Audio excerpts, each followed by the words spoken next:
আমরা সবার কথাই ভাবি, তাই আজকে আমি নিয়ে এসেছি হাই মাদ্রাসা যে সমস্ত শিক্ষার্থী বন্ধু 2025 শিক্ষাবর্ষে ফাইনাল পরীক্ষা দেবে, তোমাদের সমগ্র বাংলা সাজেশান সমগ্র সিলেবাস থেকে 5 নম্বরের কি কোশ্চেন আসবে।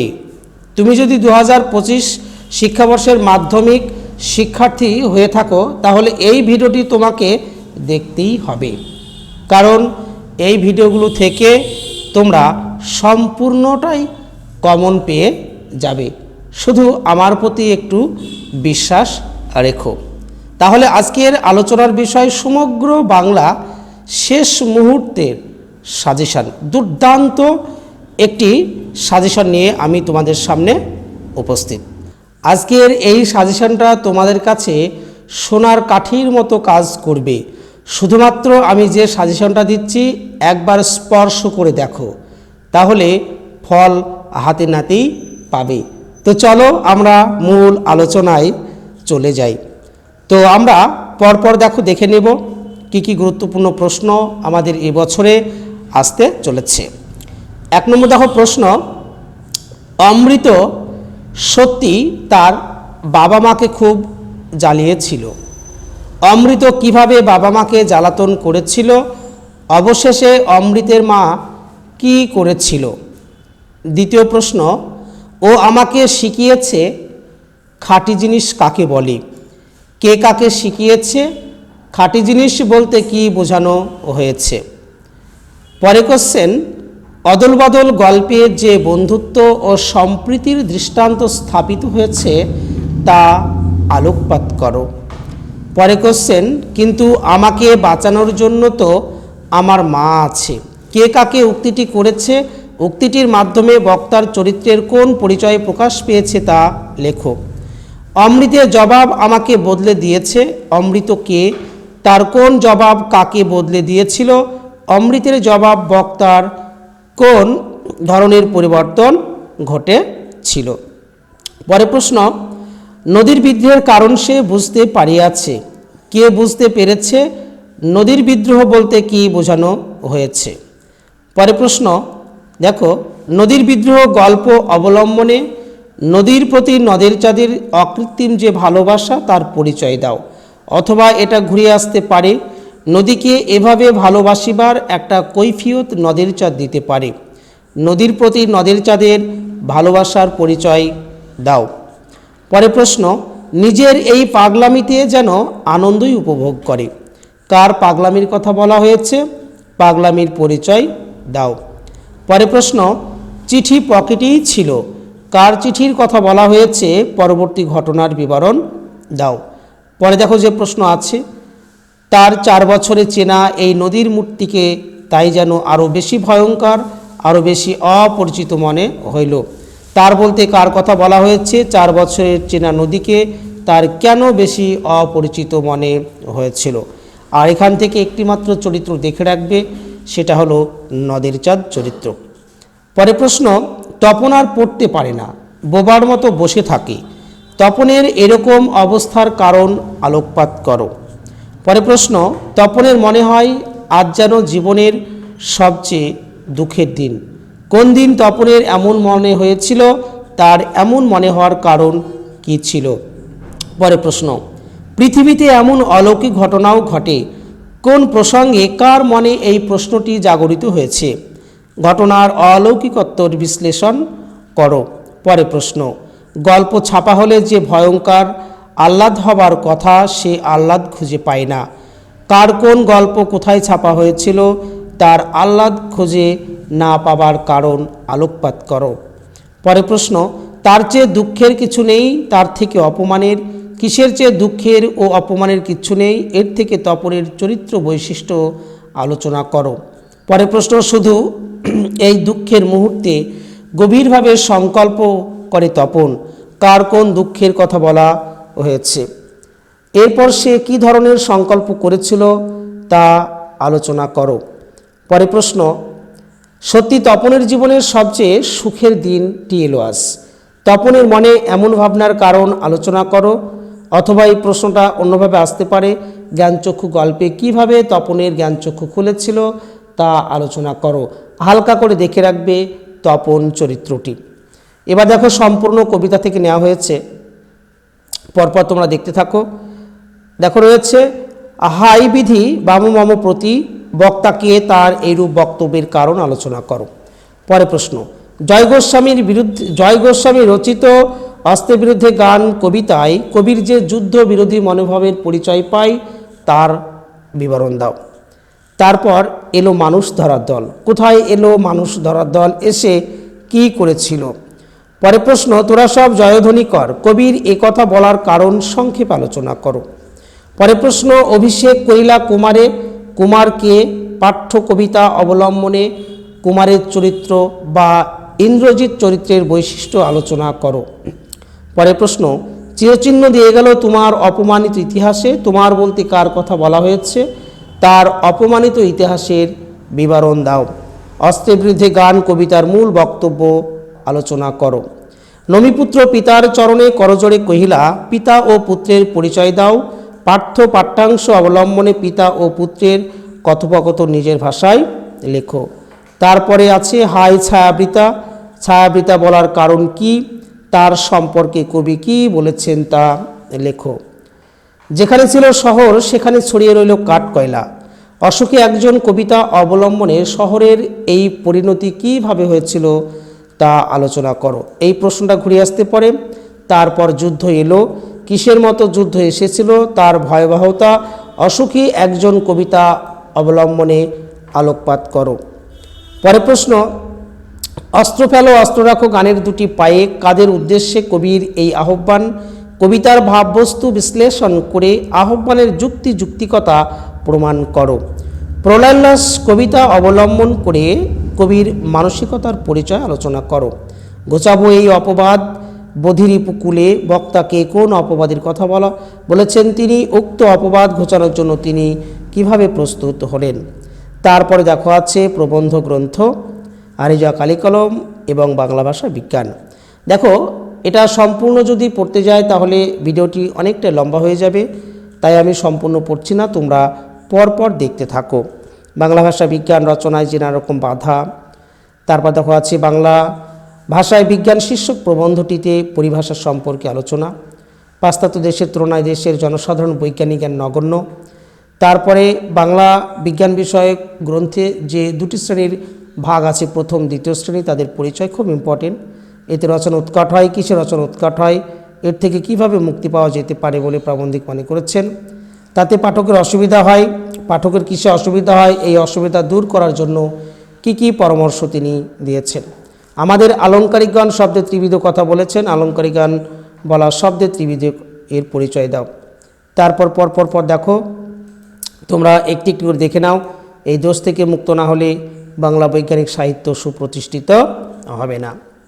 তারপর দেখো আছে, আমরা কালি তৈরি করতাম নিজেরাই, তারা কালি তৈরি করতেন কারা, তারা কিভাবে কালি তৈরি করতেন। আশ্চর্য সবই আজ অবলুপ্তির পথে, কোন জিনিস আজ অবলুপ্তির পথে, এই বিষয়ে লেখকের মন্তব্য আলোচনা করো। তাই নিয়ে আমাদের প্রথম লেখালেখি, লেখকের প্রথম লেখালেখির আয়োজনের পরিচয় দাও। তাই কেটে কাগজের মতো সাইজ করে নিয়ে আমরা তাতে হোমটাস্ক করতাম। কিসে হোমটাস্ক করা হতো, হোমটাস্ক করার সম্পূর্ণ বিবরণ দাও। আমার মনে পড়ে প্রথম ফাউন্টেন কেনার কথা, বক্তার আসল নাম কি, তার ফাউন্টেন কেনার ঘটনার সংক্ষেপে আলোচনা করো। তারপরে দেখা আছে নাটক থেকে প্রশ্ন, দেখো আছে সিরাজদৌল্লা নাটক অবলম্বনে সিরাজদৌল্লার চরিত্র। এই মুহূর্তে তুমি আমার দরবার ত্যাগ করো, এই লাইন দিয়ে প্রশ্ন থাকবে। বাংলার এই দুর্দিন আমাকে ত্যাগ করবেন না, এই লাইন দিয়ে প্রশ্ন থাকতে পারে। কিন্তু ভদ্রতার অযোগ্য তোমরা, কাকে উদ্দেশ্য করে কথাটি বলা হয়েছে, গুরুত্বপূর্ণ লাইন। বাংলা শুধু হিন্দুর নয়, বাংলা শুধু মুসলমানের নয়, মিলিত হিন্দু মুসলমানের মাতৃভূমি গুলবাগ এই বাংলা। কাদের উদ্দেশ্য করে কথা বলা হয়েছে, এই বক্তব্যের মধ্য দিয়ে বক্তার কী চারিত্রিক বৈশিষ্ট্য প্রতিফলিত হয়েছে। বাংলার ভাগ্যকাশে আজ দুর্যোগের ঘনঘটা লাইন দিয়ে খুব গুরুত্বপূর্ণ। ওকেও রাজপ্রাসাদে পাঠিয়ে দিন জাহাপনা, ওর সঙ্গে থাকতে আমার ভয় হয়। বক্তাকে তার এরকম ভাবনার কারণ। বাংলার মান বাংলার মর্যাদা, খুব ইম্পর্টেন্ট লাইন। ওখানে কি দেখছো মূর্খ, বিবেকের দিকে চেয়ে দেখো, খুব গুরুত্বপূর্ণ লাইন। ও নিঃশ্বাসে বিষ ও দৃষ্টিতে আগুন, একই রকম প্রসঙ্গ দিয়ে এটাও থাকতে পারে। দরবার ত্যাগ করতে বাধ্য হচ্ছে জাহাপনা। আজ বিচারের দিন নয়, সৌহার্দ্য স্থাপনের দিন। আমার এই অক্ষমতার জন্য তোমরা আমাকে ক্ষমা করো। পাপ কখনো চাপা থাকে না। জাতির সৌভাগ্য আজ অস্ত ও চলাগামী, আর আমার রাজ্যও নাই, আমার কাছে রাজনীতিও নাই। এই সমস্ত লাইন দিয়েও কিন্তু প্রশ্ন থাকতে পারে। তারপরে দেখা হচ্ছে কোনি থেকে আছে যে ক্ষিতীশ চরিত্র, খুব ইম্পর্টেন্ট চরিত্র ক্ষিতীশ, লীলাবতী, কোনি চরিত্র। একটি কিন্তু পরীক্ষায় আসার প্রবল সম্ভাবনা, চরিত্র কিন্তু একটা আসে, ক্ষিতীশ, লীলাবতী আর কোনি। 4 বছরের মধ্যেই প্রজাপতি ডানা মেলে দিয়েছে। প্রজাপতি বলতে কিসের উল্লেখ করা হয়েছে? প্রজাপতিকে কেন্দ্র করে ক্ষিতীশ ও লীলাবতীর পারিবারিক জীবনের কোন ছবি ধরা পড়েছে আলোচনা করো। কোনির সাঁতার শুধু জলে নয়, দারিদ্র্য বঞ্চনার বিরুদ্ধেও কোনি উপন্যাস অবলম্বনে মন্তব্যটি তাৎপর্য লেখো। সঙ্গে সঙ্গে বুঝে গেল প্রতিদিন ডিম কলা খাওয়ার জন্য যে টাকা দিয়েছে সেটা কিসে ব্যয় হয়, কে কাকে। ঘাটে থই থই ভিড়, এই লাইন দিয়ে আসতে পারে। বিষ্ণুধারীর বিরক্তি কারণ হতে পারে। 15 দূরের একটা লোক, আপনি আমার থেকে 4000 গুণ বড় লোক, এই সমস্ত লাইন দিয়েও প্রশ্ন কিন্তু থাকবে। প্রথম দিকে লীলাবতী বিদ্রোহ হয়েছিল, আমার বিরুদ্ধে চার্জগুলির স্পষ্ট করে চিঠিতে বলা নেই, খুব ইম্পর্টেন্ট। বা যে অভিযোগ আনা হয়েছিল ক্ষিতীশের বিরুদ্ধে, সেই অভিযোগগুলি কী কী ছিল, তার প্রত্যুত্তরে কী তিনি উত্তর দিয়েছিলেন, এটা বুকের মধ্যে পুষে রাখুক। চিড়িয়াখানায় কোনিকে নিয়ে বেড়াতে গিয়ে কী ঘটেছিল, সেই ঘটনাটাও আসতে পারে। খুবই ইম্পর্টেন্ট লাইন, ফাইট কোনি ফাইট। সাধারণ থেকে চ্যাম্পিয়ন হয়ে উঠতে গিয়ে কোনিকে কী ধরনের ফাইট করতে হয়েছিল তা আলোচনা করো। বা কোনি ফাইট সমগ্র উপন্যাসে কীভাবে কোনির জীবনের মূল মন্ত্র হিসাবে কাজ করেছিল তা আলোকপাত করো। অবশেষে কোনি বাংলা সাঁতার দলে জায়গা পেল। কোনি কীভাবে বাংলা সাঁতার দলে জায়গা পেয়েছিল উল্লেখ করো। কোনির পারিবারিক জীবন, ওইটি তো আমি, যন্ত্রণায় আমি, লাইন দিয়েও থাকতে পারে। খিদ্দায় এবার কী খাবো, কোনি চরিত্র বা দরিদ্র আর বঞ্চনার বিরুদ্ধে কোনি যে লড়াই, তোর আসল লজ্জা জলে, আসল গর্ব জলে, এ দিয়েও থাকতে পারে। কম্পিটিশনে পড়লে মেয়েটা তো আমার পা ধোয়া জল খাবে, খুব গুরুত্বপূর্ণ। ক্ষিতীশের একটা হাত তোলা, চোয়াল শক্ত, ক্ষিতীশ সিংহের এরকম প্রতিক্রিয়ার কারণ। হঠাৎ তার চোখে উঠল সত্য সংখ্যাটা। কোন ঘটনায় এমন মনে হয়েছিল, এটা কেন তাৎপর্য ছিল, ওই জলের নিচেই লুকিয়েছিল, খুব ইম্পর্টেন্ট লাইন। আর বলছিলাম সব পারে মানুষ, সব পারে, কার কথা কোন সময়ে তা এই কথাটি বলা হয়েছে, এরকম লাইন দিয়েও থাকবে। কোনিকে বিভ্রান্ত করেছিল হিয়ারে এই কথাটা, এই লাইন দিয়ে। এবার দেখো সবচেয়ে আকর্ষণীয় যেটা, সেটা হলো প্রতিবেদন, সংলাপ এবং প্রবন্ধ রচনা, যেটা তোমাদের সবচেয়ে ভয় বা ভয়ের উদ্রেক হয়। আজকে দেখো ভয় নয়, এইগুলো দেখো, ভয়টা পুরোপুরি কি কেটে যাবে। নিত্য প্রয়োজনীয় দ্রব্যমূল্য, এটা প্রতিবেদন। তোমার এলাকায় পাঠাগার বা লাইব্রেরি উদ্বোধন। তারপর তোমার মাদ্রাসার উদ্যোগে পালিত জল সংরক্ষণ সপ্তাহ। দীর্ঘদিন মাদ্রাসায় সরাসরি পঠন পাঠন বন্ধ থাকার ফলে পড়াশোনার সমস্যা, প্রতিবেদন। তোমার গ্রামীণ এলাকায় একটা হাসপাতাল উদ্বোধন হবে, এই নিয়ে। মাদ্রাসায় বা বিদ্যালয়ে একটি সাংস্কৃতিক অনুষ্ঠান বিষয়ে প্রতিবেদন। তোমার পাড়ায় একটি ক্লাবে রক্তদান শিবির, খুব ইম্পর্টেন্ট, রক্তদান। তোমার এলাকায় অরণ্য সপ্তাহ পালিত আর নারী স্বাধীনতা বিষয়ে প্রতিবেদন। তোমার মাদ্রাসায় আয়োজিত বিজ্ঞান প্রদর্শনী নিয়ে প্রতিবেদন। বাড়ছে পলিথিনের ব্যবহার, বাড়ছে দূষণ, এটা এই লাইন দিয়েও থাকতে পারে। তারপরে দেখা যাচ্ছে মোবাইল ফোন বা সোশ্যাল মিডিয়া ছাত্রদের সর্বনাশ করছে। মারণরোগ ডেঙ্গি বিষয়, আন্তর্জাতিক মাতৃভাষা দিবস।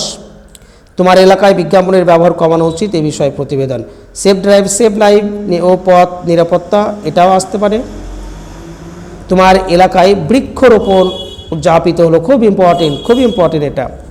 সেলফি তুলতে গিয়ে দুর্ঘটনা, এ বিষয়ে প্রতিবেদন। এবার দেখো সংলাপ, নারী স্বাধীনতা, কুসংস্কার প্রতিরোধ, বিজ্ঞান, বৃক্ষরোপণের উপযোগিতা বিষয়ে সংলাপ। মাধ্যমিকের পর তুমি কী নিয়ে পড়বে, এই নিয়ে সংলাপ আসতে পারে। প্লাস্টিকের প্যাকেটের ব্যবহার পরিবেশকে চরম ক্ষতিকর পরিস্থিতি ফেলেছে বিষয়ে। মোবাইল ফোনের সুফল এবং কুফল নিয়ে। ছাত্র শিক্ষক সম্পর্ক নিয়ে। নিত্য প্রয়োজনীয় দ্রব্যমূল্য নিয়ে। পাস ফেল প্রথা চালু নিয়ে দুই বন্ধুর মধ্যে। পথ নিরাপত্তা প্রসঙ্গে দুই বন্ধুর সংলাপ। ডেঙ্গু সম্পর্কে। ছাত্রজীবন দায়িত্ব, জলা বুঝিয়া আবাসন নয়। মাদ্রাসা আয়োজিত বার্ষিক ক্রীড়া প্রতিযোগিতা বিষয়ে সংলাপ। এবার দেখো লাস্ট চলে আসছি, রচনা একটাই পড়বে, একটাই পরীক্ষায় আসবে, সেটা হলো দৈনন্দিন জীবনে বিজ্ঞান বা প্রাত্যহিক জীবনে বিজ্ঞান বা প্রতিদিনের জীবনে বিজ্ঞান বা হচ্ছে বিজ্ঞান ও আধুনিক জীবন। আর একটা এখানে দেখে রাখবো হালকা করে, বিজ্ঞান আশীর্বাদ না অভিশাপ, বা বিজ্ঞানের ভালো মন্দ বা বিজ্ঞানের সুফল কুফল এই বিষয়েও কিন্তু পরীক্ষায় আসবে। এই দুটোর মধ্যে থেকে তোমরা একটি কমন পাবে। আমি জোর দিয়ে বলতে পারি, যদি বিজ্ঞান থেকে কোনো রচনা এসে থাকে তাহলে এই দুটো রচনার মধ্য থেকেই তোমরা একটি কমন পাবে। ঋতুবৈচিত্র্য বাংলার, একটি নদীর আত্মকথা, বনপ্রাণ সংরক্ষণ, একটি বটগাছের আত্মকথা, আমাদের পরিবেশ সমস্যা প্রতিকার খুব ইম্পর্টেন্ট, খেলাধুলা ও ছাত্র সমাজ বা ছাত্র জীবনে খেলাধুলার ভূমিকা বা গুরুত্ব, বা ছাত্র সমাজ ও শৃঙ্খলা অথবা চরিত্র গঠনে খেলাধুলার ভূমিকা, বা মানব জীবনে খেলাধুলার গুরুত্ব বা অথবা ভূমিকা, একটি ভ্রমণের অভিজ্ঞতা। তারপরে দেখা যাচ্ছে বিশ্ব উষ্ণায়ন, তোমার প্রিয় ঋতু, পরিবেশ সুরক্ষায় ছাত্র সমাজের ভূমিকা, একটি গাছ একটি প্রাণ, পরিবেশ দূষণতার প্রতিকার, ভেরি ভেরি ইম্পর্টেন্ট, সমাজ সচেতনতায় বিজ্ঞানের ভূমিকা অথবা কুসংস্কারের বিরুদ্ধে বিজ্ঞান চেতনা অথবা বিজ্ঞান ও বিজ্ঞান সচেতনতা অথবা বিজ্ঞান ও বিজ্ঞান মানসিকতা অথবা বিজ্ঞানের সচেতনতার প্রয়োজনীয়তা, মেলা দেখার একটা অভিজ্ঞতা, সাহিত্য পাঠের প্রয়োজনীয়তা বা বই মানুষের সর্বশ্রেষ্ঠ সঙ্গী বা বই পড়ার আনন্দ। আর লাস্ট প্রশ্ন দেখো, একটি ছুটির দিন, আর আছে সময়ের মূল্য, জল সংরক্ষণ, শিক্ষার্থীদের জীবনের নিয়মানুবর্তিতা। তো দেখো বন্ধুরা, আজ তাহলে এই পর্যন্তই। এই সাজেশনটা পেয়ে তোমরা যদি নিজেকে ধন্য মনে করো বা উপকৃত হও, তাহলে আমি নিজেকে ধন্য মনে করব এবং খুবই আনন্দিত হব, কারণ আমার এই ভিডিওগুলো দেখে তোমরা উপকৃত হচ্ছ। অবশ্যই ভিডিওগুলো যদি ভালো লেগে থাকে অবশ্যই লাইক শেয়ার এবং কমেন্টস করে আমাকে একটু সাহসকে জুগিয়ে দেবে। আজকে এই পর্যন্তই। সকলে ভালো থেকো, পড়াটা জারি থাক। সকলকে ধন্যবাদ।